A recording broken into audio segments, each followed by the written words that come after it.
And 3 Americans who had been detained in China for years have been released in a 3-for-3 prisoner swap with the U.S. ABC's Christine Cordero reports all 3 are expected to be home soon.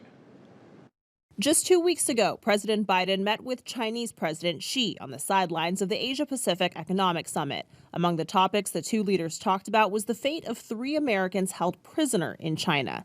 Today, the White House says Mark Sweden, Kai Li, and John Leung are now free men thanks to a prisoner swap. The 3 Americans released in exchange for unidentified Chinese nationals in U.S. custody. Mark Sweden from Houston, Texas, in a Chinese prison for more than a decade and facing execution. Arrested and sentenced to death in 2012 on drug charges. The U.S. considered him wrongfully detained. The world can see that the Chinese Communist Party is trying to use hostages and hostage-taking as a tool of statecraft. This ordeal has got to end. It has to end for Mark. It has to end for his mother.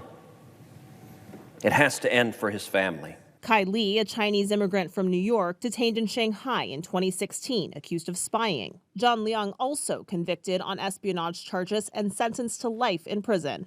The Biden administration is now touting that they have helped bring more than 70 Americans back home who have been classified as wrongfully detained from countries like Russia, Afghanistan, and now, of course, China. And some believe Beijing may be hoping that releasing the prisoners will pave the way for the State Department to relax its current travel warning for Americans headed to China.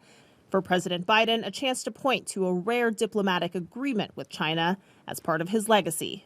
Christine Cordero, ABC News, with the president in Nantucket, Massachusetts.